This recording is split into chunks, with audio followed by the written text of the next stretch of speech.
capítulo 18, a partir do versículo 16. Então foi Obadias encontrar-se com Acabe e lhe anunciou, e foi Acabe ter com Elias. Vendo-o, disse-lhe: És tu, ó perturbador de Israel?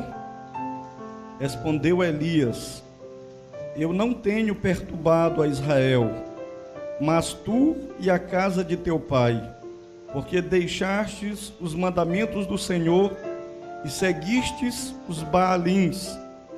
Agora, pois, manda ajuntar a mim todo Israel no Monte Carmelo, como também os 450 profetas de Baal e os 400 profetas do poste ídolo que comem na mesa de Jezabel. Então enviou Acabe mensageiros a todos os filhos de Israel e ajuntou os profetas no Monte Carmelo. Então Elias se chegou a todo o povo e disse: Até quando cocheareis entre dois pensamentos? Se o Senhor é Deus, segui-o. Se é Baal, segui-o. Porém o povo nada lhe respondeu. Então disse Elias ao povo: Só eu fiquei dos profetas do Senhor, e os profetas de Baal são 450 homens. Deem-se-nos, pois, 2 novilhos. Escolham eles para si um dos novilhos e, dividindo-o em pedaços, o ponham sobre a lenha, porém não lhe metam fogo. Eu prepararei o outro novilho e o porei sobre a lenha e não lhe meterei fogo. Então invocai o nome de vosso Deus, e eu invocarei o nome do Senhor. E há de ser que o Deus que responder por fogo, esse é que é Deus. E todo o povo respondeu e disseram: É boa esta palavra. Disse Elias aos profetas de Baal: Escolhei para vós outros um dos novilhos e preparai-o primeiro, porque sois muitos. Invocai o nome do vosso Deus e não lhe metais fogo. Tomaram o novilho que lhes fora dado, prepararam-no e invocaram o nome de Baal, desde a manhã até ao meio-dia, dizendo: Ah, Baal, responde-nos. Porém não havia uma voz que respondesse. E manquejando se movimentavam ao redor do altar que tinham feito. Ao meio-dia, Elias zombava deles, dizendo: Clamai em altas vozes, porque ele é Deus. Pode ser que esteja meditando, ou atendendo à necessidade, ou de viagem, ou a dormir, e despertará. E eles clamavam em altas vozes, e se retalhavam com facas e com lancetas, segundo o seu costume, até derramarem sangue. Passado o meio-dia, profetizaram eles até que a oferta de manjares se oferecesse. Porém não houve voz, nem resposta, nem atenção alguma. Então Elias disse a todo o povo: Chegai-vos a mim. E todo o povo se chegou a ele. Elias restaurou o altar do Senhor que estava em ruínas. Tomou 12 pedras, segundo o número das tribos dos filhos de Jacó, ao qual viera a palavra do Senhor, dizendo: Israel será o teu nome. Com aquelas pedras edificou o altar em nome do Senhor. Depois fez um rego em redor do altar tão grande como para semear 2 medidas de sementes.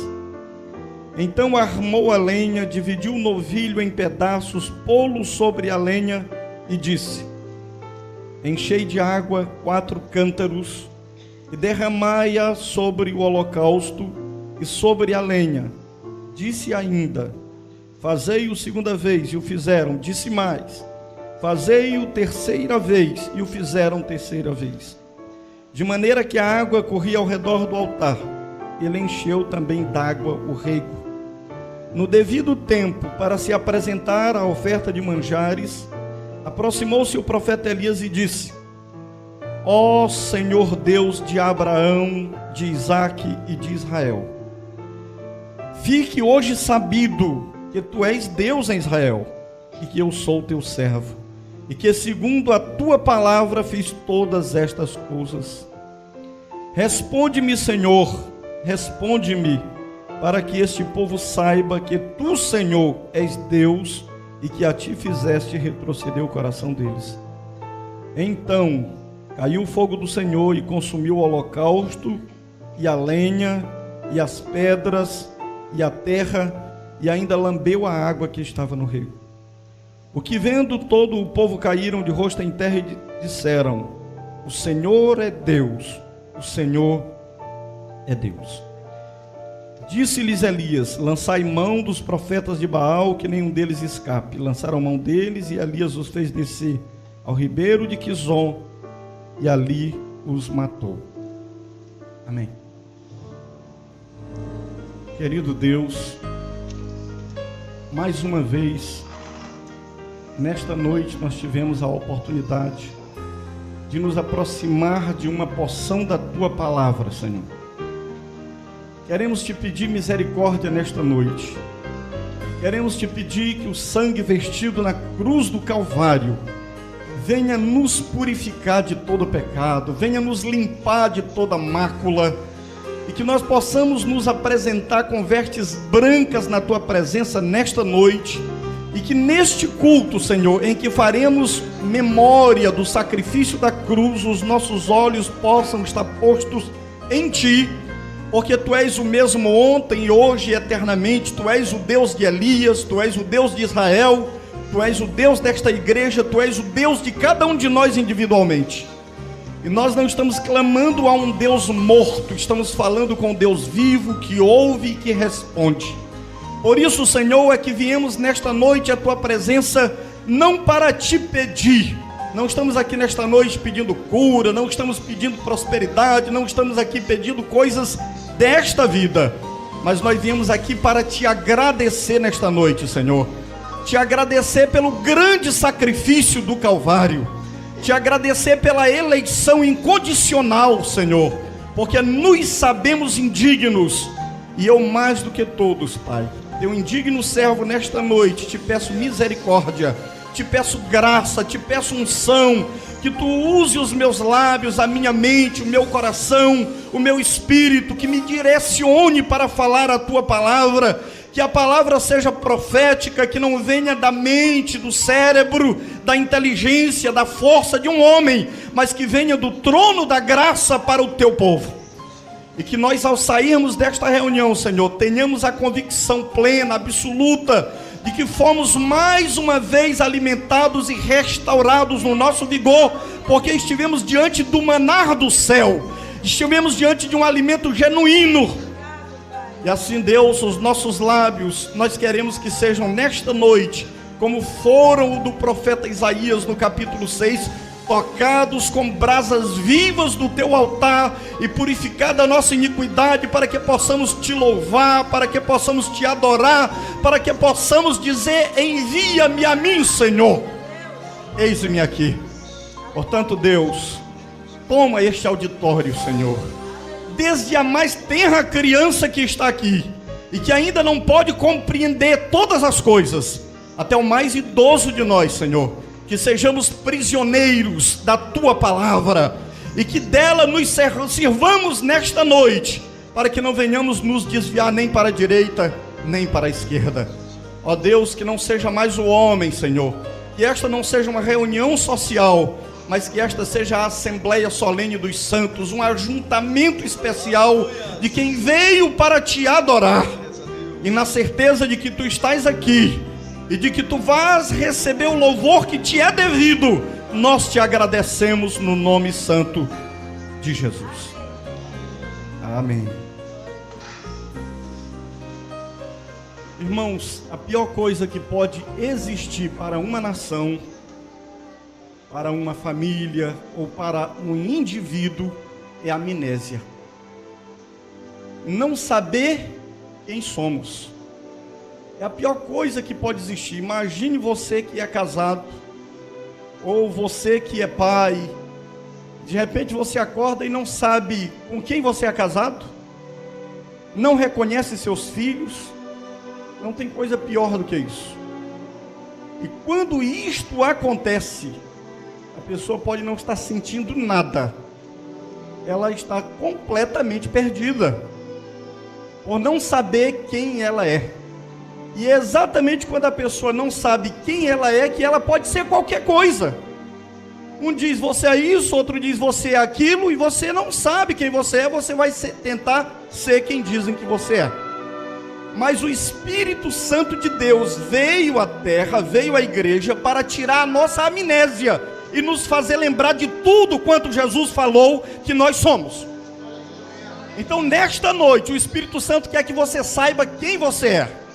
Mas eu não estou pregando para uma igreja, eu não estou pregando para uma multidão, eu estou pregando para você, eu estou pregando para uma pessoa, para um indivíduo. Deus está falando com cada um de nós como se nós fôssemos únicos aqui. Então quem tem que ouvir a voz de Deus é você mesmo. Amém? Imagine você fazer parte desta nação. Imagine você ser um descendente de Abraão, de Isaac e de Jacó. Como disse aqui o pastor Juvenal, um povo que ouviu grandes profetas, viu grandes manifestações de Deus. Quando o menino israelita completava 8 dias de nascido, ele era levado ao templo para ser apresentado. Depois da secessão, da divisão do reino, ele era circuncidado ao 8º dia de nascido, ainda que ele não tivesse um templo para ir. Mas os seus pais os contavam sempre a mesma história. Eles não eram um povo comum, eles eram um povo especial. Eles eram descendentes na carne de um homem que teve o maior título da Bíblia, o amigo de Deus. Um homem que Deus disse é meu amigo.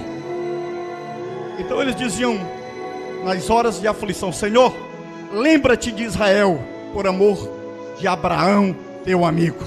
Deus dizia: vou ajudar por causa de meu amigo. Mas com o passar do tempo, isto virou uma tradição. E não há coisa pior na vida do que uma experiência não ser vivida por quem deveria viver, e ela ser apenas conhecida como uma mera tradição, como uma simples história. E agora, eles começaram a ouvir os seus vizinhos e vê-los, como eles cultuavam, como eles adoravam, um culto rebuscado. E eles começaram a gostar daquilo, e aos poucos, eles foram admirando e foram absorvendo a forma dos cananeus, dos heteus, dos restantes que ficaram na terra de cultuarem seus deuses, inclusive seus primos moabitas e amonitas. E entra em Israel, diz a Bíblia, por meio de um casamento, o culto a Baal. Baal é marido, Baal é senhor. Era considerado o Deus da chuva, da fertilidade, das colheitas. O culto de Baal era um culto de perversões sexuais e de morte de crianças, e ainda hoje continua sendo a mesma coisa. Baal ainda é cultuado com perversão sexual nas novelas, nos filmes, no folclore, e com morte de criança por meio do aborto e da promiscuidade.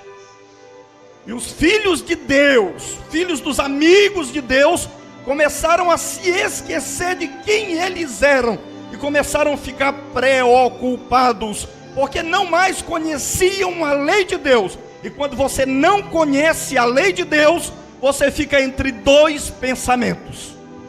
E quando um homem fica entre dois pensamentos, ele fica preocupado. E preocupação é a ausência de paz na mente. E quando você não tem mais certeza do que você crê, você não sabe mais se aquilo que quando você aceitou Jesus era verdade, continua sendo verdade, você começa a ouvir. Liga a sua televisão e ouve um pregador dizer uma coisa, liga e ouve outro dizer outra, e ouve outro dizer outra, e você não sabe mais no que você crê. Você começa a se parecer com Israel. Aí você começa a cochear entre dois pensamentos. Você não sabe mais se serve a Deus direito. Você não sabe mais se aquilo que está sendo pregado no púlpito da sua igreja é verdade. Você não tem mais convicção de nada. E você começa a esquecer de cultuar a Deus. O altar de Deus acaba sendo abandonado, destruído. E Baal ocupa o lugar de Deus. E isso estava acontecendo em Israel. Havia muitos homens de Deus em Israel que sofriam calado, choravam, mas não faziam nada. Há um moço que nós não sabemos quem era seu pai, nem quem era sua mãe, se era casado, se era solteiro, nada acerca da sua genealogia nós sabemos. A Bíblia apenas diz que ele era um dos moradores de Tisbe, que era um distrito de Gileade que ficava na Galileia. Mas um dia, este homem, que certamente era um homem que tinha profunda experiência com Deus, foi incomodado, desafiado com aquilo que estava acontecendo na sua nação, e ele levantou-se e foi até o palácio de inverno do rei Acabe, entrou na presença daquele rei, postou-se diante dele e disse ao rei Acabe: tão certo como vive o Senhor, com S maiúsculo, não Baal, em cuja presença eu estou, que agora, a partir deste instante, segundo a minha palavra, não cairá nem chuva, nem orvalho na terra, até que eu mande. Aquele homem sai sem ser preso dali. Quando ele abriu a boca e falou isso, Deus olha para o orvalho e diz: vem aqui, orvalho. Sim, Senhor, você não cairá mais na terra de Israel. Enquanto aquele homem não abria a boca para mandar voltar. Chuva, sim, Senhor. Nuvens, vocês não derramarão uma gota de água na terra de Israel, até que aquele homem que zelou por mim, aquele homem que teve zelo por mim, determinar. Porque, irmãos, Deus só fala na terra por meio de homens. A voz de Deus na terra é a voz da sua noiva, é a voz da igreja. Elias era o representante de Deus em Israel. Depois que ele faz esse desafio, Deus diz: agora, Elias, te esconde, vai para o riacho de Querite. Você não vai ser popular, você não vai ter uma multidão de discípulos te seguindo, não. É tempo de ostracismo. Não é tempo de brilhar, não é tempo de ser aplaudido, mas a palavra que você falou vai se cumprir. Elias vai e aguarda o tempo de Deus, e não cai chuva nem orvalho. E você imagine, nós sabemos que o orvalho ele é uma coisa imperceptível. Quando o dia amanhece, você olha, deixa uma moto do lado de fora, você passa a mão no capacelinho e está todo molhado, e você não vê como caiu a chuva ali. Agora imagine, nem chuva, nem orvalho. Como a terra deve ter ficado ali. Situação difícil. São Paulo, com 3 meses sem água, estava uma calamidade. Imagine 3 anos e 6 meses. Porque a terra de Israel não era como o Egito. A terra de Israel, a água vinha do céu. Se Deus cerrasse os céus e ele ficasse de bronze, nada mais produzia a terra. E Elias está ali. Deus está cuidando de outros profetas por meio de um mordomo de Acabe chamado Obadias. Ele começa a esconder os profetas do Senhor de 50 em 50 em cavernas, e tira da mesa de Jezabel a comida e leva para sustentar os filhos de Deus. Mas o profeta Elias está lá no riacho de Querite, mas não ia morrer de fome, porque Deus ordenou a corvos que fossem buscar todos os dias alimento fresco para Elias. E quando ninguém tinha carne para comer em Israel, Elias almoçava e jantava carne fresca, trazida por corvos, aqueles garçons celestiais que vinham servir o profeta Elias. E como a carne era fresca, eles não podiam nem comer, que o povo não gosta de carne fresca. Eles só podiam trazer, e traziam pão também. Eu não sei se esta era uma padaria do céu, eu não sei se Deus mandava um anjo sacrificar os animais e entregar para os corvos. O que a Bíblia garante é que estes corvos sustentaram o profeta Elias. E Deus vai sustentar você, se você sustentar a tua confissão. Porque nós temos um sumo sacerdote da nossa confissão. Ele é sumo sacerdote do que você confessa com a sua boca. Por isso nós devemos fazer boa confissão com a nossa boca acerca da nossa fé. Crente tem que ser animado. Crente tem que ser corajoso, crente tem que ser valente, porque crente é um vencedor.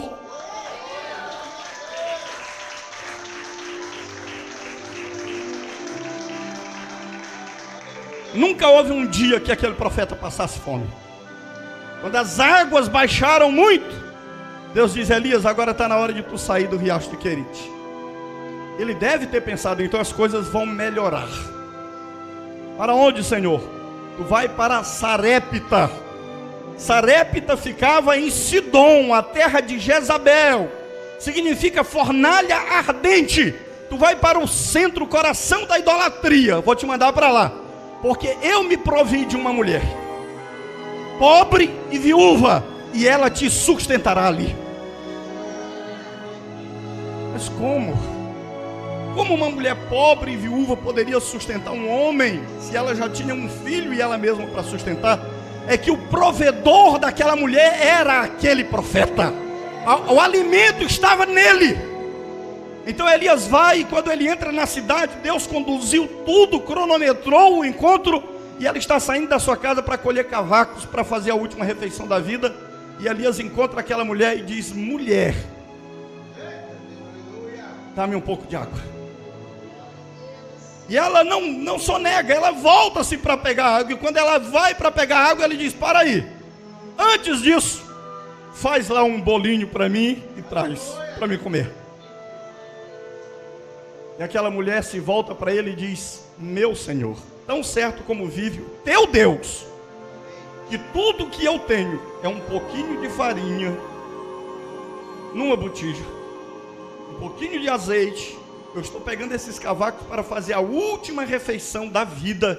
Depois eu e meu filho morreremos. Este era o diagnóstico verdadeiro dela. E ele diz: vai lá e faz primeiro para mim, depois tu e teu filho come do resto. Se Deus dissesse isso para você hoje, se Deus provasse a tua fé hoje com o pouco que tu tem, primeiro para mim, sirva primeiro a mim, depois o resto vai sustentar você, o que você faria? Aquela mulher atende o profeta Elias, e quando ela dá o segundo passo, ela diz: porque assim diz o Senhor, Deus de Israel, que nem a farinha se acabará da panela, nem o azeite da botija, até que o Senhor faça chover sobre a terra. Aleluias. A partir daquele dia, aquela mulher tinha uma despensa divina na sua panela. Não podia faltar mais nada. Dê a Deus tudo o que Ele pede, receba dele tudo o que Ele tem para te dar, porque Ele é fiel. Ele nunca falhou, irmãos, nem falhará. Passado aquele tempo, Deus diz a Elias: agora vai e te apresenta a Acabe outra vez, depois de 3 anos e 6 meses. O profeta Elias entra no território de Israel. Diz a Bíblia que Obadias, mordomo do rei Acabe, estava procurando água no deserto, procurando um oásis, uma fonte de água, e se depara com Elias. E Elias diz: vai, chama o teu senhor, e diz que Elias quer falar com ele. Aí ele diz: ó homem de Deus, pena da minha vida, tu sabes que não há lugar debaixo do céu que tu não tenha sido procurado. Se eu disser a Acabe: encontrei Elias, e o Espírito do Senhor te arrebatar, ele vai me matar, porque acho que eu cooperei contigo. Ele era um crente carnal. Mas Elias diz: vai lá, porque hoje me apresentarei diante dele. Acabe vem. Quando Acabe encontra o profeta Elias, qual a expressão de Acabe? És tu o perturbador de Israel?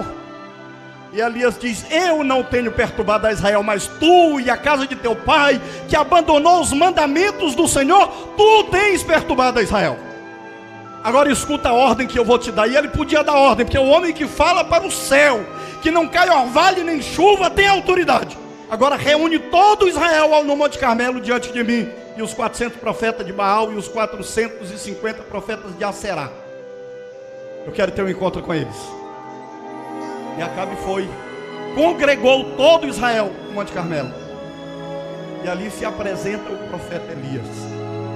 Encontra uma nação silenciosa, uma nação conturbada, uma nação dividida dentro de si mesmo, porque isto é esquizofrenia.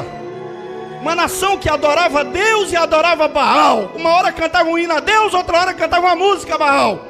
Dava o nome de um filho, o nome de um patriarca, outra hora dava o nome de um deus pagão. E Elias encara aquela multidão e diz: por que cocheais entre dois pensamentos? Se Baal é Deus, sirvam a Baal. Mas se o Senhor é Deus, sirvam ao Senhor. É hora de decisão. É hora de tomar posição.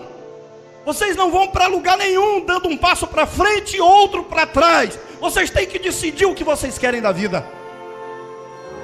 Aí ele diz: tragam 2 novilhos aqui, um para mim e um para os profetas de Baal. Entreguem a eles. Façam um altar para Baal, dividam o novilho, ponham lenha e clamem a Baal para que mande fogo. Fogo é um elemento de purificação. Se Baal manda fogo, ele te perdoa, ele te purifica, ele te sara, ele te cura, ele te restaura. Se ele não mandar fogo, ele não é Deus. E eles aceitam o desafio. E ele diz: como vocês são muitos, eu sou um só, comecem primeiro. Comecem clamando ao Deus de vocês. E diz a Bíblia que eles começaram andando em volta do altar. Uma hora colocavam um joelho no chão, outra hora colocava outro. E Baal responde-nos, naquele espetáculo horrível. E Elias começou a zombar, depois do meio-dia. Gritem mais alto. Ele é Deus? Pode ser que esteja viajando, pode estar atendendo alguém, pode estar em alguma necessidade. Gritem mais. E eles gritavam e depois começaram a se lacerar, se cortar, se desesperar. E muitas vezes, irmãos, como Israel, nós estamos andando em volta do altar de Baal, buscando resposta para os nossos problemas que Baal não pode resolver. E nos cortamos, nos ferimos, nos machucamos, adoecemos na nossa alma, adoecemos no nosso corpo, perdemos o nosso tempo e ainda achamos que estamos servindo a Deus, quando quem nós estamos cultuando é Baal. Porque aquele para quem você levantar um altar, aquele diante de quem você se curva, é a este que você serve. Quantos Baais maridos, quantos Baais pais, quantos Baais filhos, quantos Baais emprego, quantos Baais coisas desta vida tem recebido o nosso culto e a nossa adoração, e não cura a nossa enfermidade, não resolve nosso problema. O vazio, a solidão dentro de nós não acaba, porque ele não pode trazer fogo. Ah, mas esta mensagem não pode ser para a igreja. A mensagem de Elias era para Israel.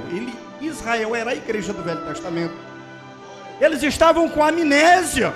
Eles estavam esquecidos de quem eles eram. Que há um Deus verdadeiro, há um Deus que ouve, e há um Deus que responde à oração do seu povo. Eles estavam esquecidos disso. Nós nos esquecemos algumas vezes.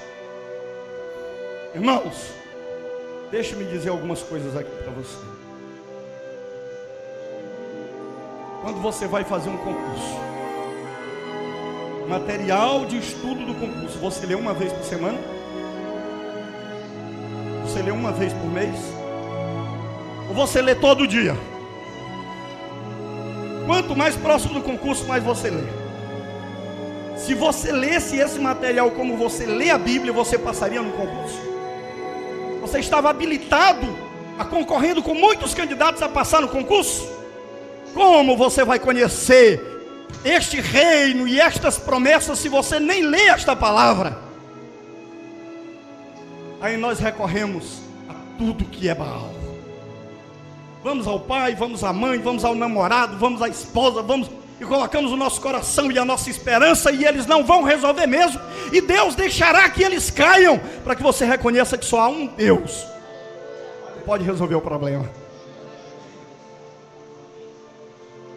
Então, na hora do sacrifício da tarde, Elias viu que aquilo não ia resolver o problema.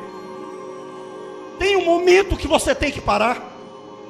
Tem uma hora que você precisa reconhecer que não vai resolver, que não vai dar certo. É hora de mudar de culto, é hora de mudar de Deus, é hora de mudar de adoração, é hora de ser diferente. Que seja na hora do sacrifício da tarde. Porque a Bíblia diz em Zacarias: haverá luz no entardecer. Está ficando tarde, mas esta é a hora de buscarmos o Senhor. Esta é a hora de invocarmos o Deus de Elias. E Elias diz para Israel: chegai-vos a mim. E eles se chegam a Elias e deixam os profetas de Baal de lado.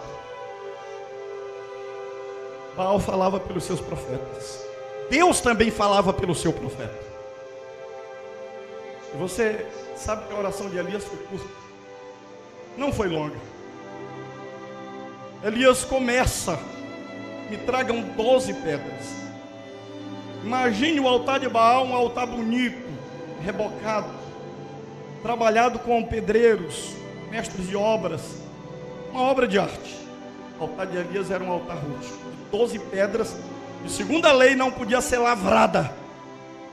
Não podia, o cinzel do homem toca nelas porque profanava. Pedras rústicas. Quantas? 12. Por que 12? Segundo o número dos filhos de Israel. No dia que Deus mudou o seu nome e disse: Israel é o teu nome, ele teve 12 filhos.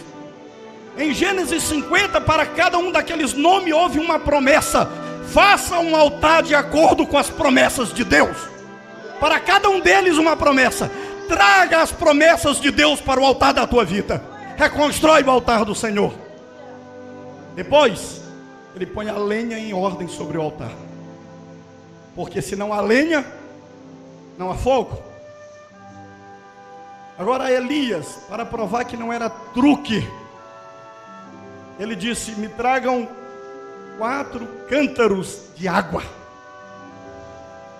E ele divide o bezerro, põe em cima do altar e manda jogar água. Você sabe que lenha pega fogo, mas molhada não. Água costuma apagar o fogo. Ele diz: molha a carne, molha a lenha, molha as pedras e ainda faz um rego ao redor do altar, de maneira que estava tudo molhado e o rego ainda estava cheio de água. E ele manda colocar 3 vezes. Quando aquilo está ali, uma impossibilidade natural, ele se volta para Deus e diz: ó Senhor, responde-me, responde-me, para que saibam que tu és Deus em Israel e que eu sou teu profeta, e que tu está mudando o coração desse povo de volta para ti. Mal Elias termina de falar, fogo desceu do céu, consumiu o holocausto, consumiu a lenha, consumiu as pedras e lambeu a água do rego. Toda aquela nação se prostra e diz: só o Senhor é Deus. Só o Senhor é Deus. Aleluia. O que nós vamos fazer com os profetas de Baal? Levam eles para o ribeiro de Quisson, porque ali eles serão sacrificados. Você tem a obrigação de matar Baal e os seus profetas do teu coração e da tua vida. Eles não podem mais viver para você ouvir a voz mentirosa deles. Ouçam, assim diz o Senhor, a palavra. Se nós ouvirmos, irmãos, nunca faltará nem o azeite e nem a farinha. Não nos faltará a alegria. Muitas vezes, quando o culto termina, eu fico deitado na minha cama pensando na pregação. Algumas vezes eu tenho raciocinado: Senhor, que palavras duras. É noiva. Mas me ocorreu um pensamento. Quando você planta um jardim e ele está florido e ele está bonito, aquela é a hora de você colocar agrotóxicos nele. Agrotóxico é veneno. Mas este veneno não vai matar as flores, mas vai matar os insetos que vão querer pousar naquelas flores. Muitas vezes você olha uma goiaba e ela está furada por fora, e você pega ela e abre ela e ela não tem bicho e ela está saborosa. Outras vezes você pega uma goiaba e ela não tem nenhum furo. Quando você abre ela, ela está cheia de bicho. E você se pergunta como aconteceu isso? Aconteceu porque quando aquela goiaba ainda era uma florzinha, uma mosca pousou ali, colocou o seu ovinho, e quando a goiaba se formou, ele já estava dentro. Se a palavra de Deus não vier como um agrotóxico para tirar estas moscas varigeiras da nossa vida, para nos purificar, o nosso fruto será podre. Você sabe que há mangas, muitos pés de mangas, que quando você pega, ela é tão bonita, está tão rosada, tão bonita, mas quando você vai provar, ela não tem sabor. Ela, como diz o maranhense, ela é desenchavida. Você come, essa manga não presta, mas aparentemente ela está boa. A Bíblia diz: o fruto do Espírito é amor, é paz, é longanimidade, é domínio próprio, é mansidão. Aí eu tenho tudo isso. Até quando você tem isso? Até que alguém pise no teu calo, até que alguém te aborreça. É isso? O fruto tem que ser bom, não basta ter fruto. João Batista disse que o machado já está posto à raiz da árvore. A árvore que não produzir bom fruto será cortado e lançado no fogo. Então a palavra de Deus, como um agrotóxico espiritual para tirar das nossas vidas tudo aquilo que nos impede de produzir os bons frutos para Deus, está sendo aplicada pelo Espírito Santo, para que possamos corrigir a nossa vida e andarmos como um povo que não tem amnésia, mas sabe quem é, de onde vieram e para onde estão indo. Irmãos, se o presidente da República do Brasil nomeasse embaixador e mandasse para a Venezuela, quando eu chegasse na Venezuela, tudo que é o Brasil, todo o poder que o Brasil tem estava à minha disposição. Quando eu falasse lá, era a mesma coisa que o presidente da República está falando. Se ele me autorizou, se ele me enviou, eu representava o Brasil ali. Você tem uma credencial dada por Deus. Você é representante do céu. Você é um legítimo representante do reino de Deus. Então por trás de você tem todas as promessas que estão nesta palavra. E Deus se compromete com cada uma delas. Agora nós precisamos viver à altura do nosso chamado, à altura da nossa vocação. Nós precisamos, porque nós sabemos quem nós somos. Este tempo que nós estamos vivendo é o tempo mais especial da história. Nunca houve tempo igual. É o tempo mais difícil, é verdade, é o tempo mais difícil. Nós somos os trabalhadores da hora undécima. Mas você sabe, já disse isso uma vez, nestas Olimpíadas, quando há uma corrida com revezamento, os técnicos escolhem os dois melhores para ser o primeiro e o último. No meio ficam os medianos. Agora o primeiro e o último são os mais velozes, os mais capazes, os que vão tirar a diferença. Se Deus permitiu você nascer agora, nesse tempo, não é porque você é mediano, é porque você é o melhor. Ah, mas eu não me acho melhor, eu não me sinto melhor. Nem Gideão também não se achava. Mas Deus disse: vai nessa tua força, varão valoroso, porque o Senhor é contigo. Deus é conosco, irmão. O Deus de Jacó está conosco. Você possa tomar uma decisão radical na sua vida, porque o mundo é dos radicais. O mundo só ouve os radicais. Não há pior crente do que o sal insípido, do que aquele que não sabe o que é e nem o que quer. Seja um radical para Deus e faça a diferença. Quem era Elias? Um radical. Mas o radicalismo de Elias salvou Israel. Está chegando a hora. Deus está separando a palha do grão, porque o joio do trigo já foi separado há muito tempo. É a palha do grão. Que tempo é esse que nós vivemos, irmão? É tempo de eu sair da minha casa e chamar um irmão que em tese conhece a Bíblia, que sabe quem é Jesus, que provou do dom celestial. Irmão, vamos para o culto hoje. Irmão fulano, vamos para o culto hoje. Você vai para o culto hoje. É esse o tempo que nós estamos vivendo? Não, irmãos. É tempo de cada um de nós ser brasa viva. É tempo de cada um de nós estar incendiados de amor por Deus. É tempo de cada um de nós sermos os mensageiros, os evangelistas, os pregadores desta última hora.